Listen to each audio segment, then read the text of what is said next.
ყველაზე დიდი დაცული ტერიტორია. გამორჩეული ადგილი პლანეტაზე, რომელიც უკვე რამდენიმე წელია მსოფლიო მემკვიდრეობის ნუსხაშია შესული, დამთვალიერებელს ელოდება. თუშეთი არის ადგილი, რომელიც ყველას ხიბლავს თავისი ბუნებრივი თუ ისტორიულ-კულტურული ძეგლებით და რასაკვირველია ადგილობრივების სტუმართმოყვარეობით. საქართველოს მხარე, რომელიც პირველივე ჯერზე ადამიანზე განუმეორებელ შთაბეჭდილებას ახდენს, ივნისიდან თოვლის მოსვლამდე და გზის ჩაკეტვამდე ტურისტებისთვის ღია. თუმცა სამწუხაროდ მიუხედავად იმისა, რომ თუშეთში შესაბამისი ინფრასტრუქტურა უკვე არსებობს, ამ ადგილით დღეს უცხოელები უფრო ინტერესდებიან ვიდრე ქართველები.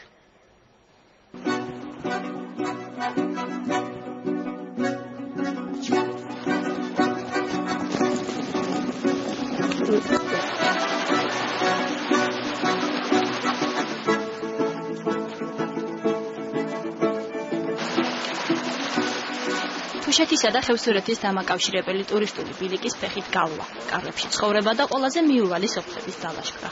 პოლონელმა სტუდენტებმა არდადაგების გასატარებლად რთული და საინტერესო ტური აირჩიეს.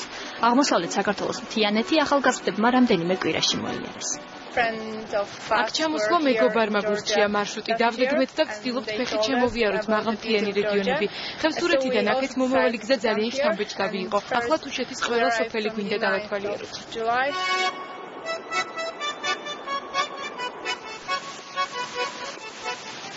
მათ კი ვინც თუშეთს სხვადასხვა ტრანსპორტით სტუმრობს წინ აბანოს უღელტეხილიელის.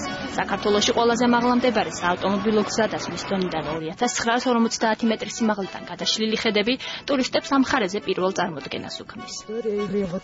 ეს ნამდვილი ზღაპარია, თქვენ ვერც კი ხვდებით რა მდიდარი მემკვიდრეობა გაქვთ. ჯერ მხოლოდ ერთი დღეა რაც ჩამოვედით, მაგრამ ემოციებისთვის უღელტეხილიდან ერთხელ გადმოხედვაც კი კმარა. ეს საოცრებაა. თუშეთში აუცილებლად დავბრუნდები. აქ ვიზიტორთა უმრავლესობა უცხოელია. მიუვალი გზები და ველური ბუნება განსაკუთრებით ექსტრემალური ტურიზმის მოყვარულებს იზიდავს. გაცნობითი ტურების შემდეგ ისინი სამომავლო მარშრუტებსაც ადგენენ. ჩვენ ძალიან გვიყვარს მთაში მოგზაურობა. აქაურმა ბუნების სიამაზე მოლოდინს გადააჭარბა. თანაც საშუალება გვაქვს მთები ფეხით ან ველოსიპედით დავლაშქროთ. მომავალ წელს უფრო მასშტაბურ ტურს დავგეგმავთ და მთებით სხვა რეგიონშიც გადავალთ. თუშეთის ცენტრიდან სხვადასხვა მიმართულებით ტურების დაგეგმვაში ვიზიტორებს ტურისტული ცენტრის წარმომადგენლებიც ეხმარებიან. საცხენოსნო, საფეხმავლო და ველოტურები სტუმრების სურვილისა და გზის სირთულის მიხედვით ირჩევა. დასახლებულ პუნქტებთან კემპინგისთვის ადგილია გამოყოფილი. საოჯახო სასტუმროებში კი ტურისტებს საკმაოდ ფართო არჩევანი აქვთ. ევროპის ყველაზე დიდ დაცულ ტერიტორიას ყოველდღურად ათობით ტურისტი სტუმრობს. სეზონის გახსნიდან დაახლოებით 1500-ზე მეტი ტურისტია შემოსული, მათგან დაახლოებით 80% არის უცხოელი, დანარჩენი ადგილობრივი ვიზიტორია. 40-მდე საოჯახო სასტუმრო უკვე თუშეთში, რომლებიც სხვადასხვა სახის მომსახურებას თავაზობენ ტურისტებს. ეს არის ცხენების გაქრება, ღამის თევა, კვებითი მომსახურება და ასე შემდეგ.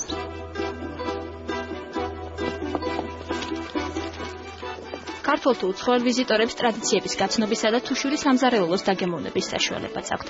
ბუნებისა და ისტორიული ძეგლების გარდა ტურისტებს თუშეთში ადგილობრივების სტუმართმოყვარეობა იზიდავს. ყველაზე საოცარი შთაბეჭდილება ჩემზე ხალხმა მოახდინა. ისინი გახსნილები, მეგობრულები და სტუმართმოყვარეები არიან. თუშეთში ეს სამდღიანი მოგზაურობა დაუვიწყარი თავგადასავალი იყო. ადამიანური ხალხია, ძალიან თბილი, ძალიან ისეთები და ოჯახი ვითვარ აქ სასტუმროში. თუშეთში ტურისტული სეზონი გზის ჩაკეტვამდე გრძელდება. ოქტომბერში ამ მხარეს ტურისტებთან ერთად ადგილობრივების უმრავლესობაც ტოვებს. ვიყვენთ სიდაც სასუდებოდ გზის ბოლოი. სიდაც ჭიუხები ჭიხვინით იდგნეს. სიდაც ხახანით დარბოდეს ხევები.